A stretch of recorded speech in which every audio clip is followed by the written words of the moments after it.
Hello दोस्तों, ज़्यादा घुमाऊंगा नहीं बिल्कुल भी आज के टॉपिक को, जो कि है डिप्रेशन। दोस्तों, इस वीडियो में आपको डिप्रेशन के बारे में जितनी नॉलेज कवर कर सकता हूं मैं करने की कोशिश करूंगा। आपको बताऊंगा कि डिप्रेशन असल में क्या होता है, किसी को डिप्रेशन है या नहीं है ये कैसे पता कर सकते हैं, और तो और अगर आपके किसी चाहने वाले को या फिर आपको डिप्रेशन है तो आपको क्या करना चाहिए। तो ध्यान रहे, इस बात को बिल्कुल भी मजाक में नहीं लेना। तो दोस्तों, सीधा मुद्दे की बात पर आते हैं। सबसे पहले तो डिप्रेशन होता क्या है और कैसे हम इसको उदास होने से कंपेयर करके सबसे बड़ी गलती करते हैं। जी हाँ, अगर आपको अभी तक ये लग रहा था कि डिप्रेशन का मतलब उदास होना है तो आप बहुत बड़ी गलतफहमी में हैं। असल में अगर हमसे कोई इस बारे में बात करे ना कि वो डिप्रेशन में है, तो हम लोग अक्सर ये कह देते हैं कि ऐसा कुछ नहीं होता, तुझे किस बात की चिंता है, या फिर खुश रहा कर वगैरह वगैरह। देखिए दोस्तों, डिप्रेशन एक असली बीमारी है। जैसे कि हमें कोई बीमारी होती है ना, जैसे डेंगू या फिर कोई और बीमारी, डिप्रेशन बिल्कुल इसी तरह से है। बस फर्क इतना है कि ये किसी बैक्टीरिया या वायरस के कारण नहीं होता, बल्कि इसकी वजह किसी इंसान के आसपास का माहौल बन सकता है। यहाँ तक कि कभी कभी तो इसकी वजह भी नहीं मिलती। हमें शायद ये भी नहीं पता होगा कि डिप्रेशन जेनेटिक भी होता है। मतलब कि अगर आपके माता पिता को डिप्रेशन रहा हो तो इसके बहुत चांसेस हैं कि वो आपको भी होगा। दरअसल डिप्रेशन इतना कॉमन है कि अमेरिका में एक रिसर्च में जब कुछ लोगों पर टेस्ट किया गया तो 8% से ज़्यादा लोगों को डिप्रेशन था।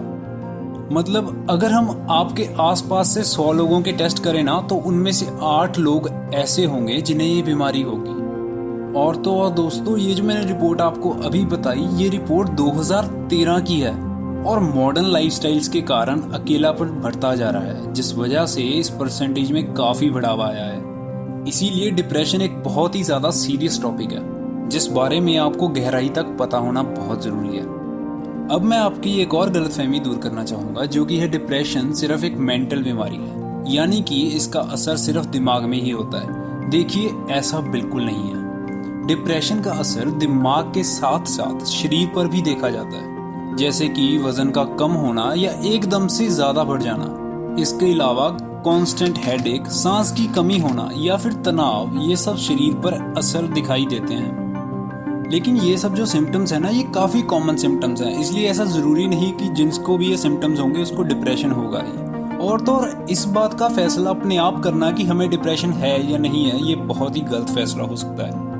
बिल्कुल किसी और बीमारी की तरह इस बीमारी के बारे में भी पता करने के लिए आपको डॉक्टर्स के पास जाना बहुत जरूरी है, क्योंकि वो लोग ही हैं वो जो चेक कर सकते हैं कि आपको डिप्रेशन है या फिर नहीं है। तो डॉक्टर्स डिप्रेशन के बारे में पता कैसे करते हैं? डिप्रेशन को ज्यादातर किसी मेडिकल टेस्ट से नहीं, बल्कि पेशेंट से बात कर ही डायग्नोस किया जाता है। डॉक्टर्स कुछ खास तरह के सवाल पूछते हैं, जिनके जवाबों से ये पता किया जा सकता है कि पेशेंट को डिप्रेशन है या नहीं है।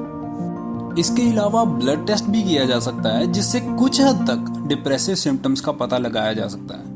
तो अब आखिरी लेकिन सबसे जरूरी बात, डिप्रेशन के डायग्नोस हो जाने के बाद हमें क्या करना चाहिए। देखिए, अगर आपके किसी दोस्त को डिप्रेशन है तो उसके साथ रहें। कोशिश करें कि उनसे बात कर सकें किस बारे में उनको क्या प्रॉब्लम है, और तो और उनकी बात को काटने की कोशिश ना करें, बल्कि उनको ध्यान से सुने।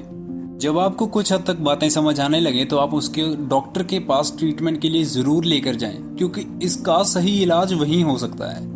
मेंटल हेल्थ के जो डॉक्टर्स हैं उनको स्पेशली इसके लिए ट्रेन किया जाता है।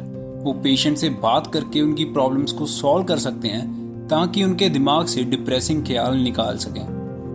दोस्तों, अगर ये वीडियो आपकी नॉलेज में बढ़ावा कर पाई हो तो वीडियो को लाइक कर देना, चैनल को सब्सक्राइब कर देना और बेल आइकन को दबाना तो बिल्कुल मत भूलना, ताकि आप हमारी लेटेस्ट वीडियोस को देख सकें बिना देरी के।